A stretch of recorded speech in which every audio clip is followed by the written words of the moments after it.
رباه عفوك إني للنور مدت يداي.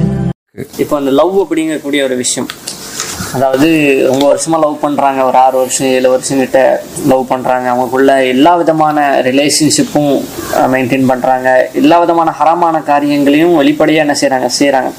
கடைசியில் ஒரு கட்டத்தில் வந்து உணர்றாங்க, இல்லை இவ்வளோ ஹராம செஞ்சுட்டமேன்னு சொல்லி. இதுக்கான தீர்வு என்ன? நெக்ஸ்ட் திருமணத்தை நோக்கி போறதா இல்லை அது விட்டுறதா? அவங்களுக்கு என்ன? இது 2 விதமா சொல்லணும். ஒண்ணு, இன்னைக்கு இருக்கக்கூடிய காலம் இதெல்லாம் ரொம்ப லேசா இருக்கு. ஒரு பெண்ணை பாக்குறதோ, ஒரு பொண்ணை பேசுறதோ, ஒரு பெண்ணை பழகிறதோ, ஒரு பெண்ணை முடிவெடுத்து லவ் பண்றதோ, அவங்களோட தவறான செயல்பாடுகளுக்கு முக்கியத்துவம் கொடுத்து அவங்க பின்தொடர்ந்து போறதோ, தவறான செயலை சிறிய வயதிலேயே முடிக்கிறதோ ரொம்ப எளிதா இருக்கு. ஒன்று, ஹராமில் துவங்கிய ஒன்றை ஒருபோதும் ஹலால் ஆக்கிறதுக்கு முயற்சி பண்ண முடியாது. இன்னைக்கு என்ன, நாங்க வந்து லவ் பண்றோம், எங்களுக்கு ஒரு வழியே இல்லை, நாங்க கல்யாணம் தான் பண்ணணும் அப்படின்னு சொல்லி கல்யாணம் பண்றாங்க.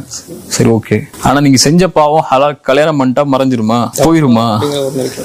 இப்ப 2 பேரும் செய்ய வேண்டியது, ஹலால் ஹராமை செய்த நீங்கள் முதல்ல விலகணும், விலகி தௌபா செய்யணும், அப்புறம் நிதானமாகணும். நிதானமாகி இதை எப்படி ஹலால் ஆக்குறதுங்கிற முறையை பார்க்கணும். எப்படி இதை ஹலால் ஆக்குறது? திருமணத்தின் மூலம். திருமணத்தை எப்படி செய்யறது? பெற்றோர்கள்ட்ட போய் அவங்கள்ட்ட அணுகி அந்த வழி, அவங்களுடைய பெண்ணுடைய பொறுப்பாளரிடத்துல போய், இந்த மாதிரி உங்க பெண்ணை நான் நேசிக்கிறேன், பெண்ணை விரும்புறேன், நான் ஹலாலா வாழணும்னு ஆசைப்படுறேன், எனக்கு உங்க பெண்ணை திருமணம் முடித்து கொடுங்கன்னு கேட்கணும். ஆண் போய் இந்த பெற்றோர்கள்ட்ட இந்த மாதிரி ஒரு பெண்ணை திருமணம் செய்ய ஆசைப்படுறேன், நான் திருமணம் செய்ய போறேன், எனக்கு உதவி செய்யுங்கன்னு கேட்கணும். இப்ப இந்த முறைப்படி அந்த உறவு ஹலாலாக்கப்படணும், பாவ மன்னிப்பு கேட்டதற்கு பிறகு. இது ஒண்ணு. 2வது, இன்னைய காலத்துல 17 வயசுல 16 வயசுல லவ் பண்ண தொடங்குறாங்கன்னா, 23 வயசு 24 வயசு வரைக்கும் லவ் பண்றாங்கன்னா, அந்த வயசுக்குள்ளேயே எல்லா இன்பங்களையும் அனுபவிச்சிடுறாங்க. அந்த பெண்ணோட பேசுறது, பழகிறது, இரவுல பேசுறது, பழகிறது, வெளியே போறது, தனிமையில் இருக்கிறது முதற்கொண்டு, ஹராமான விபச்சாரம் செய்யறது முதற்கொண்டு, என் மனைவி என் கணவனுங்கிற வாழ்க்கையை திருமணத்துக்கு முன்னாடியே வாழ ஆரம்பிச்சிடுறாங்க. சரியா? என்ன பண்றாங்க, திருமணம் முடிச்சிடுறாங்க பெற்றோர் நிபந்தத்திலேயோ, அல்லது அவங்க வந்து வேற வழியே இல்லை, ஹலாலாக்கிடுவோம். ஆனா திருமண வாழ்க்கைக்கு பிறகு, அவங்க திருமண வாழ்க்கைக்கு முன்னாடியே எல்லாத்தையும் அவங்க பார்த்ததுனால அந்த வாழ்க்கையை பார்க்கும்போது ஒண்ணுமே இல்லை. அதனால பல பிரச்சனைகள், சிக்கல்களை திருமண உறவுல அதுக்கு பிறகு அவங்க பாக்குறாங்க. இப்ப இந்த மாதிரி பாவங்கள்ல தன்னுடைய வாழ்க்கையை தொடங்கினவங்களுக்கு மார்க்கம் சொல்லக்கூடிய ஒரே அளவீடு, முதல்ல பாவத்தை விட்டு வெளியே வாங்க, ஹராமை விட்டு வெளியே வாங்க. 2 பேரும் நிதானமா யோசிங்க. நீங்க 2 பேர் இருந்தது ஒரு ரொமான்டிக்கான ஒரு காலம். அந்த காலத்துல அவர் யாருன்னு, அவர் என்னவா இருந்தாலும் உங்களுக்கு நல்லா தெரியும்.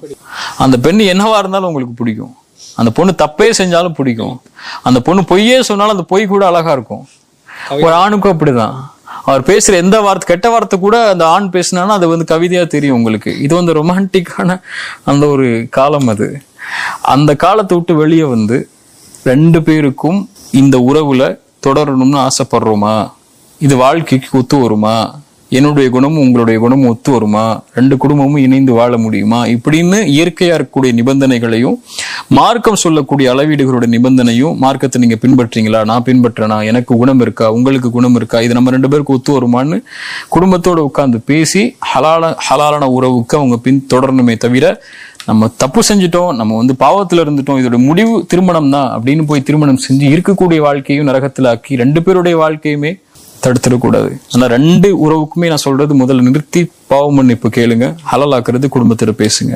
அந்த குடும்பத்திட்ட பேசுறதுக்கு முன்னாடி நிதானமா 2 பேருமே உட்கார்ந்து யோசிங்க, இது சரியா வருமா, நம்ம வாழ்க்கைக்கு இது ஒத்து வருமாங்கிற அடிப்படையில, அந்த அடிப்படையில திருமணத்துக்கு முன்னெடுத்து போங்க. அது இப்படி ஒரு பக்கம் ஒரு மாதிரியான லவ் இருந்தாலும் கூட, இன்னைக்கு சமீப காலகட்டத்துல சோசியல் மீடியால தாவா செய்யக்கூடியவர்களுக்கு மத்தியிலான காதல் அப்படிங்கிறது அதிகமா நம்மளால பார்க்க முடியும். அப்படியா? அது இயற்கை தானே. இங்க பாருங்க, இப்போ ஒரு ஆண் பயான் சொன்னானா, ஒரு ஆண் வந்து ஒரு இஸ்லாமிய வீடியோ போட்டான்னா, அதுக்கு அதை பார்க்கக்கூடிய வியூஸை பாருங்க. ஒரு பெண் இஸ்லாமிய வீடியோ போட்டான்னா, இஸ்லாமிய கேள்வி நிகழ்ச்சி நடத்தினானா, அல்லது கருத்தை சொன்னான்னா, அது கீழே மாஷா அல்லா, அல்ஹம்துலில்லாஹ், அல்லாஹ் அக்பர், லா இலாஹ இல்லல்லாஹ்னு கமெண்ட் எழுதக்கூடிய ஆண்களோட எண்ணிக்கையை பாருங்க. இங்க மார்க்கம்லாம் அளவீடு கிடையாது. இங்க ஒரு ஆணும் ஒரு பெண்ணும் ஈர்ப்பு தான் அளவீடு. அந்த அளவீடு எந்த அடிப்படையிலும் ஏற்படும், மார்க்க அடிப்படையிலும் ஏற்படும். இன்னைக்கு வந்து ஒரு முஸ்லிம் பெண் மார்க்கத்தை பின்பற்றக்கூடிய பெண்ணா இவன் தேடுறதுக்கு அளவீடே வந்து இன்ஸ்டாகிராம்ல அந்த பொண்ணு இஸ்லாமிக் போஸ்ட் போறாளான்னு தான் போய் பாக்குறான். இஸ்லாமிய போஸ்டாலா போட்டிருக்கா, பலஸ்தீனை பத்தி எல்லாம் போஸ்ட் போட்டிருக்கானா, அந்த பெண் வந்து பெரிய தக்குவால அப்படி உயர்ந்த பெண்ணுன்னு நினைக்கிறான். அதே மாதிரிதான் ஒரு பெண்ணும் ஒரு ஆணை அவன் பயான்களா ஷேர் பண்றான், அவன் வந்து இஸ்லாமிக் ஸ்டேட்டஸா போடுறான், இஸ்லாமிக் ரீல்ஸா போடுறான்னு சொன்னா அவன் பெரிய தக்குவா உள்ள ஆள் போல அப்படின்னு சொல்லி அந்த ஆண் மேல கவனத்தை கொண்டு வந்து ஈர்ப்பு ஏற்படுத்தி அவனை திருமணம் செய்ய ஆசைப்படுறாங்க. இதெல்லாம் அளவீடு இல்ல. இது வந்து ஒரு அவன் எதுக்காகவும் செய்யலாம், இஹ்லாஸாவும் செய்யலாம், லைக்ஸ்க்காக ஷேருக்காகவும் சம்பாதிக்கிறதுக்காகவும் செய்யலாம், அல்ல எதுக்காகவும் செய்யலாம். இன்னைக்கு அது அல்லாவுக்கு அவருக்கு உள்ளது. ஆனா இது அளவீடு அல்ல ஒரு ஆணும் ஒரு பெண்ணும் தேர்ந்தெடுப்பதற்கு. அது வந்து முறைப்படுத்தப்பட்டு ஒருவேளை உண்மையாகவே அந்த ஆண் பிடித்திருந்தா குடும்பத்திட பேசி அந்த ஆணை விசாரிச்சு, அந்த ஆணுடைய சம்பந்தப்பட்டவங்களை விசாரிச்சு, அந்த பெண்ணை பிடிச்சிருந்தா அந்த பெண்ணை விசாரிச்சு, சம்பந்தப்பட்டவங்களை விசாரிச்சு நேர்ல உட்கார வச்சு மார்க்கம் அனுமதி அளிக்குது. என்ன அரேஞ்ச் மேரேஜா லவ் மேரேஜாங்கிறதான வாழ்க்கை இன்னைக்கு எல்லாருக்கும். ஒண்ணு ஆண் பார்த்து விரும்பி லவ் பண்ணி கல்யாணம் முடிக்கிறான், இல்லைன்னா பெற்றோர்கள் பார்த்து கல்யாணம் முடிச்சு கொடுக்குறாங்க. இங்க மார்க்கம் சொல்லிடுச்சு பெற்றோர்கள் பார்க்க தான் முடியுமே தவிர நிர்பந்திக்க முடியாது, 2 பேருடைய விருப்பம் தான் ஆணுக்கும் பெண்ணுக்கும் சொல்லி. இங்க அதுதான் வித்தியாசம். யாரு பாக்குறாங்கிறதான். அப்பா அம்மா பாக்குறாங்களா, நான் பாக்குறேன்னா நீங்க பாக்குறீங்களாங்கிறதான். அந்த பெண்ணா இருக்கக்கூடிய பாக்குறாங்கதான் இங்க இருக்கக்கூடிய வேறுபாடு. அப்படி பார்க்கப்படும் போது ஒரு ஆணுக்கும் ஒரு பெண்ணுக்கும் சொல்றது ரசூலுல்லாஹி ஸல்லல்லாஹு அலைஹி வஸல்லம் சொன்னாங்க, நீ ஒரு பெண்ணை பாக்குறியா, ஒரு பெண்ணை திருமணம் செய்ய ஆசைப்படுறியா, முதல்ல போய் அந்த பெண்ணை பாரு. பெண்ணை பார்த்துக்க, இந்த பொண்ணை பார்த்துட்டு அந்த பொண்ணை பார்த்துட்டு அந்த பொண்ணை பார்த்துட்டு இல்ல, ஒரு பெண்ணை திருமணம் செய்ய முடிவு பண்றியா, அந்த பொண்ணை போய் பாரு. ரசூலுல்லாஹி ஸல்லல்லாஹு அலைஹி வஸல்லம் ஒரு அன்சாரி ஒரு மனிதர் வந்து கேட்டாரு, ரசூலுல்லாஹ் ஒரு அன்சாரி பெண்ணை திருமணம் செய்ய ஆசைப்படுறேன். ரசூலுல்லாஹ் சொன்னாங்க, அந்த பெண்ணை பாத்தீங்களா? அன்சாரி பெண்களுடைய கண்கள்ல வேறுபாடு இருக்கும், அதை பாருங்கன்னாங்க. அது உங்களுக்கு பிடிக்கலாம், சில சமயம் பிடிக்காம கூட போகலாம். நீங்க பாத்தீங்களா? நாங்க பாக்கலன்னாங்க. நீங்க போய் பாருங்கன்னாங்க. ஃபர்ஸ்ட் ரசூலுல்லாஹ் அனுமதி அளிச்சாங்க. பார்க்கணும். அந்த பெண்ணுடைய இயற்கையான அழகு, அவங்க அழகுபடுத்தப்படாத நிலைமையில மார்க்கம் ஒரு பெண்ணை பார்க்கறதுக்கு அனுமதி அளிக்குது. ஹிஜாபுடைய ஆடையில அவங்களுடைய முகம், அவங்களுடைய கரம் தெரிகிற அளவுக்கு. 2வது அந்த பெண்ணிடத்துல பேசணும். ஒரு பெண்ணும் ஒரு ஆணிடத்துல உட்கார்ந்து பேசணும். பக்கத்துல உட்கார்ந்து இல்ல, கொஞ்சம் தொலைவுல உட்கார்ந்து அந்த பெண்ணுக்கு பொறுப்பா இருக்கக்கூடிய கொஞ்சம் தூரத்துல பக்கத்துல அவங்க ஒட்டு கேட்க சொல்ல மார்க்கம். அவங்க பேசட்டும். அவங்களுடைய விருப்பங்களை, இவங்களுக்கு என்ன கலர் பிடிச்சிருக்கு, இதெல்லாம் வாழ்க்கைக்கு உதவி செய்ய போறது இல்ல. உங்களுக்கு என்ன உங்களுக்கு நீங்க எப்படி உங்களுக்கு பீச் ஓரமா வாக் பண்றது பிடிக்குமா, அல்லது வந்து ரோட்டோரமா வாக் பண்றது பிடிக்குமாங்கிற அந்த பேச்செல்லாம் பேச சொல்லல. வாழ்க்கைக்கு சம்பந்தப்பட்ட 2 குடும்பமும் இணைய போற நேரத்துல வாழ்க்கை சம்பந்தப்பட்ட விஷயங்களை ஒரு ஆணும் ஒரு பெண்ணும் உட்கார்ந்து பேச சொல்லுது. ஒரு முறை பேசுங்க, திருப்தி இல்லையா 2வது முறை பேசுங்க, திருப்தி இல்லையா 3வது முறை. போன்ல தனிமையில உட்கார்ந்து பேசுற சொல்ல நான் அந்த சாட்டிங்லாம் அங்க அனுமதிக்கப்பட்டது கிடையாது, அல்லது டேட்டிங்லாம் அனுமதிக்கப்பட்டது கிடையாது. உட்கார்ந்து ஒரு ஆணும் ஒரு பெண்ணும் தன் வாழ்க்கைக்கு இந்த உறவு நம்ம 2 பேர் சேர்ந்து இந்த வாழ்க்கைய கடைசி வரைக்கும் ஹலாலான முறையில நகர்த்த முடியுமா, எனக்கும் விருப்பம் உங்களுக்கும் விருப்பம் இருக்கா, இதுல பெற்றோர் நிர்பந்தம் இல்லாத நிலைமை இருக்கா, இது எப்படி நம்ம அடுத்து கொண்டு போறதுக்கு நம்மளுடைய இந்த கேள்வி பதில் எப்படி அமையுங்கிற அடிப்படையில எத்தனை முறை வேணாலும் மார்க்கம் அளவீடு சொல்லல, மனசாட்சிக்கு உட்பட்டு ஹலாலுடைய வரைமுறைகளுக்கு உட்பட்டு தனிமை இல்லாத நிலைமையில ஒரு ஆணும் ஒரு பெண்ணும் உட்கார்ந்து இந்த காலத்துல குறிப்பா பேசணும். நான் பார்த்துட்டு நீ கல்யாணம் முடிச்சு விடணும் அப்பா சொல்லக்கூடாது. அப்படி செஞ்சதுனாலதான் இன்னைக்கு பல பேர் தலாக்குல வந்து நிக்கிறாங்க, ஃபுல்லால வந்து நிக்கிறாங்க. நான் பார்த்துட்டு நீ தான் இந்த பொண்ணை தான் நீ கல்யாணம் பண்ணணும் அப்பா சொல்லக்கூடாது. அந்த திருமணம் செஞ்சீங்கன்னா திருமணம் தூக்கி வீசப்பட்டு மார்க்கம் தூக்கி வீசிடும் அந்த திருமணத்தை. இப்ப 2 உறவுகளும் ஆணும் பெண்ணும் உட்கார்ந்து மனப்பூர்வமாக பேசி 2 பேருக்கும் சரி சம்பந்தம், இதை நம்ம அடுத்தடுத்து கொண்டு போவோம் அப்படிங்கிற 2 பேருடைய முடிவும் எல்லா கலந்தாய்வுக்கு பிறகும் வந்ததற்கு பிறகு தொடங்குதாங்கன்னா இதான் ஹலால். இதுக்கு முக்கியத்துவம் சமூகம் கொடுத்துச்சுன்னா இன்னும் திருமண உறவுகள் எளிதாகும். சரி, இது வந்து ஆரம்பத்துல போய் பாக்குறது பத்தி நீங்க சொன்னீங்க, கண்டிப்பா போய் பார்க்கணும்னு சொல்லிட்டு. இப்ப பார்த்து ஓகேன்னு சொல்லி ஃபிக்ஸ் பண்ணிடுறாங்க, இவங்களுக்கு இவங்க தான் நிக்க வச்சுக்கலாம் அப்படிங்கிற. அதுக்கு மத்தியில் இருக்கக்கூடிய கேப்ல போய் சென்று பார்க்கலாமா? எனக்காக பேசப்பட்ட முடிவு பண்ணிட்டீங்கன்னா எதுக்கு போய் பார்ப்பீங்க?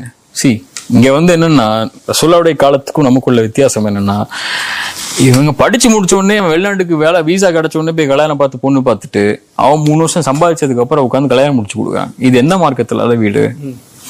ஒரு பெண்ணை பார்த்து முடிவு பண்ணிட்டீங்கன்னா அடுத்த பேச்சு நிக்காஹ் தான்.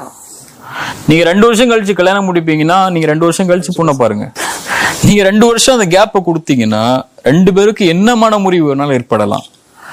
என்ன அந்த கேள்வி ஒண்ணு வருது. இப்ப நிறைய பெண்கள் எடுத்துக்கிட்டாலும் சரி, இளைஞர்கள் எடுத்துக்கிட்டாலும் சரி, என்ன சொல்றாங்கன்னா புரிதல் இல்லாம எப்படி திருமணம் முடிக்கிறாரு. அதான் சொல்லிட்டேன்ல, நீங்க புரிதல் ஏன் புரியணும்னு ஆசைப்படுறீங்க? 2 பேரும் உட்காந்து பேசுங்கன்னு தான் சொல்லிட்டேன்னு. அது அந்த புரிதல் போதும்னு நினைக்கிறீங்களா? இல்ல ஒருத்தரை பத்தி நான் இங்க பாருங்க, அதுக்காக என்ன செய்யணும்ங்கிறீங்க? மார்க்கம் சொல்லக்கூடிய அளவீடு என்னன்னா, ஃபர்ஸ்ட் ஒரு பெண்ணை நீங்க வந்து திருமணம் செய்ய ஆசைப்பட்டீங்கன்னா அல்லாஹ்ட்ட கேளுங்க. இறை தூதரே ஒரு அல்லாஹ்வுடைய தூதருடைய மனைவியாக கூடியவங்கள்ட்ட செய்தி அனுப்புறாங்க, போய் கேட்டு வாங்க, அல்லாஹ்வுடைய தூதர் திருமணம் செய்ய ஆசைப்படுறாங்கன்னு. அந்த பெண் என்ன சொன்னாங்க? அல்லாஹ்விடத்துல கேட்டுக்கிறேன்னாங்க. ஃபர்ஸ்ட் ரசூலுல்லாஹ்வை திருமணம் முடிக்கிறதுக்கு அல்லாஹ்ட்ட கேளுங்க.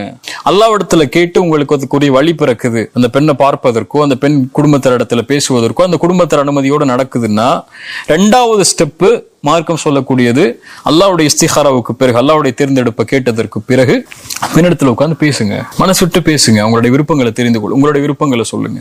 முறைப்படுத்தப்பட்ட முறையில, தவறான கேள்விகள் இல்லாம, உடல் சம்பந்தப்பட்ட கேள்விகள் இல்லாம, ஆபாச பேச்சுகள் இல்லாம, அவங்களுடைய உறவினரை பக்கத்துல வச்சுக்கிட்டு கொஞ்சம் தொலைதூரமா வச்சுக்கிட்டு 2 பேரும் உட்கார்ந்து எந்த தடையும் இல்லாம பேசி இந்த உறவு சரியாகுமா அப்படின்னு உட்கார்ந்து பேசுங்க. அவ்வளவுதான் பண்ண முடியும். அதுக்கப்புறம் அல்லாஹ் மேல நான் தவக்கல் வச்சு, யா அல்லாஹ் நான் அனுமதி கேட்டேன், ஒரு பெண்ணை அனுமதி கொடுத்த, நான் பேசிட்டேன், நான் கல்யாணம் முடிக்கிறேன்னு தவக்கல் வச்சு கல்யாணம் முடிக்க வேண்டியதுதான். அதுக்கப்புறம் அந்த பெண்ணு சோதனை ஆயிட்டானா அது சோதனை, அந்த ஆண் சோதனை ஆயிட்டானா அது சோதனை. அந்த ஆண் சரியா இல்லைன்னா, அந்த பெண் சரியா இல்லைன்னா, அதுக்கப்புறம் மார்க்கம் சில சட்டங்களை சொல்லுது.